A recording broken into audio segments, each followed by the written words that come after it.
ಕಿಡ್ನಿಗಳಲ್ಲಿ ಊತ ಕಾಣಿಸಿಕೊಂಡರೆ ದೇಹದಲ್ಲಿ ಈ 5 ರೀತಿಯ ರೋಗ ಲಕ್ಷಣಗಳು ಕಾಣಿಸಿಕೊಳ್ಳುತ್ತವೆ. ದೇಹದ ಪ್ರಮುಖ ಅಂಗಗಳಲ್ಲಿ ಮೂತ್ರಪಿಂಡ ಅರ್ಥಾತ್ ಕಿಡ್ನಿಗಳು ಕೂಡ ಒಂದು. ಇವುಗಳ ಪ್ರಮುಖ ಕಾರ್ಯ ಏನೆಂದರೆ ದೇಹದಿಂದ ವಿಷಕಾರಿ ಅಂಶಗಳನ್ನು ಫಿಲ್ಟರ್ ಮಾಡಿ ಮೂತ್ರದ ಮೂಲಕ ಹೊರಹಾಕುವುದು. ಒಂದು ವೇಳೆ ಈ ಪ್ರಮುಖ ಅಂಗದಲ್ಲಿ ಸ್ವಲ್ಪ ಮಟ್ಟಿಗೆ ತೊಂದರೆಯಾದರೂ ಕೂಡ ದೇಹದ ಅನೇಕ ಪ್ರಮುಖ ಅಂಗಗಳ ಮೇಲೆ ಪರಿಣಾಮ ಬೀರಬಹುದು. ಅಂದರೆ ಕೈಕಾಲುಗಳು ಊದಿಕೊಳ್ಳುವುದು, ಪದೇ ಪದೇ ಮೂತ್ರ ವಿಸರ್ಜನೆ ಮಾಡಬೇಕಾದ ಅನುಭವ ಉಂಟಾಗುವುದು, ಉರಿ ಮೂತ್ರ, ಹೀಗೆ ಅನೇಕ ಸಮಸ್ಯೆಗಳು ಇದ್ದಕ್ಕಿದ್ದಂತೆ ಕಾಣಿಸಿಕೊಳ್ಳಲು ಶುರುವಾಗುತ್ತದೆ. ಹೀಗಾಗಿ ಕಿಡ್ನಿಗಳು ಆರೋಗ್ಯದಿಂದಿದ್ದರೆ ನಮ್ಮ ದೇಹ ಕೂಡ ಆರೋಗ್ಯವಾಗಿರುತ್ತದೆ. ಆದರೆ ನಾವೇ ಅಭ್ಯಾಸ ಮಾಡಿಕೊಳ್ಳುವ ಕೆಲವೊಂದು ಕೆಟ್ಟ ಚಟಗಳು ಮತ್ತು ಬೇಡದ ಆಹಾರಗಳ ಸೇವನೆ ನಮ್ಮ ಕಿಡ್ನಿಗಳನ್ನು ಮತ್ತಷ್ಟು ಹಾಳು ಮಾಡುವ ಸಾಧ್ಯತೆ ಇರುತ್ತದೆ. ಹಾಗಾಗಿ ಇಂದಿನ ದಿನಗಳಲ್ಲಿ ಕಿಡ್ನಿ ಸಮಸ್ಯೆಯನ್ನು ಹೊತ್ತು ಆಸ್ಪತ್ರೆಗೆ ಬರುವವರ ಸಂಖ್ಯೆ ಹೆಚ್ಚಾಗುತ್ತಾ ಸಾಗುತ್ತಿದೆ. ಈ ವಿಡಿಯೋದಲ್ಲಿ ಮೂತ್ರಪಿಂಡದಲ್ಲಿ ಊತ ಕಾಣಿಸಿಕೊಂಡಾಗ ದೇಹದಲ್ಲಿ ಕಂಡುಬರುವ ರೋಗ ಲಕ್ಷಣಗಳು ಹೇಗಿರುತ್ತವೆ ಎನ್ನುವುದರ ಬಗ್ಗೆ ತಿಳಿಯೋಣ.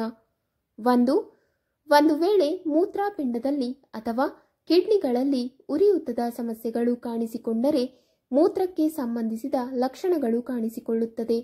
ಪದೇ ಪದೇ ಮೂತ್ರ ವಿಸರ್ಜನೆ, ಮೂತ್ರ ವಿಸರ್ಜಿಸುವಾಗ ನೋವು ಮತ್ತು ಸುಡುವ ಸಂವೇದನೆ, ಗಾಢ ಹಳದಿ ಮೂತ್ರ, ಮೂತ್ರದಲ್ಲಿ ನೊರೆ ಅಥವಾ ಮೂತ್ರ ವಾಸನೆಯಿಂದ ಕೂಡಿರುವುದು ಕಿಡ್ನಿಯ ಉರಿಯೂತದ ಲಕ್ಷಣಗಳಾಗಿರಬಹುದು.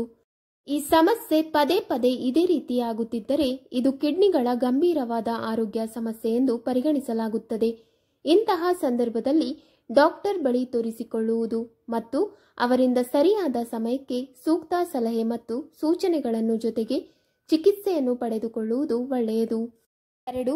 ಆಗಾಗ ಬೆನ್ನಿನ ಕೆಳಭಾಗ ಮತ್ತು ಸೊಂಟದ ಸುತ್ತ ನೋವು ಕಾಣಿಸಿಕೊಳ್ಳುವುದು ಕೂಡ ಕಿಡ್ನಿ ಸಮಸ್ಯೆಯ ರೋಗ ಲಕ್ಷಣಗಳ ಸಂಕೇತವಾಗಿರಬಹುದು.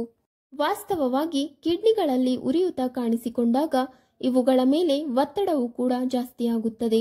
ಇದರಿಂದಾಗಿ ಸೊಂಟದ ಭಾಗದಲ್ಲಿ ಹೆಚ್ಚಾಗಿ ನೋವು ಕಾಣಿಸಿಕೊಳ್ಳುತ್ತದೆ. 3. ಬೆಳಗ್ಗೆ ಎದ್ದ ತಕ್ಷಣ ತುಂಬ ಚಳಿ ಅನಿಸಿದರೆ ಅದು ಮೂತ್ರಪಿಂಡದ ಉರಿಯೂತದ ಲಕ್ಷಣವಾಗಿರಬಹುದು. ಬೇಸಿಗೆಯ ಸಮಯದಲ್ಲೂ ಈ ಅನುಭವ ಆಗುತ್ತಿದ್ದರೆ ಅಥವಾ ಬೆಳಗ್ಗೆ ಎದ್ದ ನಂತರ ನಿಮ್ಮ ದೇಹವು ತಣ್ಣಗಾಗಿದ್ದರೆ ತಕ್ಷಣ ವೈದ್ಯರನ್ನು ಸಂಪರ್ಕಿಸಿ ಹಾಗೂ ಕಿಡ್ನಿಗಳಿಗೆ ಸಂಬಂಧಿಸಿದ ಪರೀಕ್ಷೆಗಳನ್ನು ಮಾಡಿಸಿಕೊಳ್ಳಿ. 4. ಯಾವುದೇ ಸ್ಪಷ್ಟ ಕಾರಣವಿಲ್ಲದೆ ದೇಹದಲ್ಲಿ ಊತ ಕಾಣಿಸಿಕೊಳ್ಳುವುದು ಮೂತ್ರಪಿಂಡದ ಊತದ ಸಂಕೇತವಾಗಿರಬಹುದು.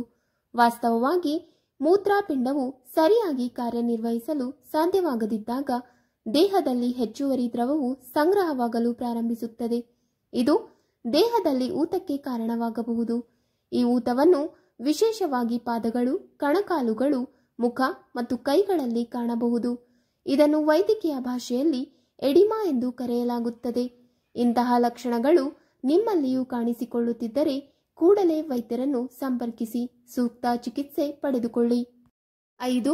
ಕಿಡ್ನಿ ಸಮಸ್ಯೆ ಕಾಣಿಸಿಕೊಳ್ಳುವವರಲ್ಲಿ ಪದೇ ಪದೇ ಸುಸ್ತು ಹಾಗೂ ಆಯಾಸ ಎದುರಾಗುವುದು ಸಹಜ ಎನ್ನುತ್ತಾರೆ ತಜ್ಞರು. ಹೀಗಾಗಿ ಆಗಾಗ ಕಾಣಿಸಿಕೊಳ್ಳುವ ಸುಸ್ತು, ಆಯಾಸವನ್ನು ನಿರ್ಲಕ್ಷ್ಯ ಮಾಡಬೇಡಿ ಎನ್ನುತ್ತಾರೆ ತಜ್ಞರು.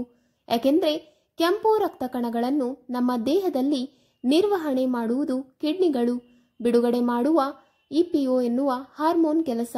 ಒಂದು ವೇಳೆ ನಮ್ಮ ಕಿಡ್ನಿಗಳು ಅನಾರೋಗ್ಯಕ್ಕೆ ಒಳಗಾಗಿದ್ದ ಸಂದರ್ಭದಲ್ಲಿ ಕೆಂಪು ರಕ್ತ ಕಣಗಳ ಸಂಖ್ಯೆ ಕಡಿಮೆಯಾಗುತ್ತದೆ ಮತ್ತು ಇದರಿಂದ ಸುಸ್ತು ಮತ್ತು ಆಯಾಸ ಎದುರಾಗುತ್ತದೆ. ವೀಕ್ಷಕರೇ, ನಿಮಗೆ ಈ ಮಾಹಿತಿ ಇಷ್ಟವಾದಲ್ಲಿ ವಿಡಿಯೋಗೆ ಲೈಕ್ ಮಾಡಿ, ಶೇರ್ ಮಾಡಿ ಹಾಗೂ ಕಮೆಂಟ್ ಮಾಡಿ. ಇಂತಹ ಮುಂದಿನ ವಿಡಿಯೋಸ್ಗಳಿಗಾಗಿ ನಮ್ಮ ಚಾನಲ್ ಅನ್ನು ಸಬ್ಸ್ಕ್ರೈಬ್ ಮಾಡಿ. ಧನ್ಯವಾದಗಳು.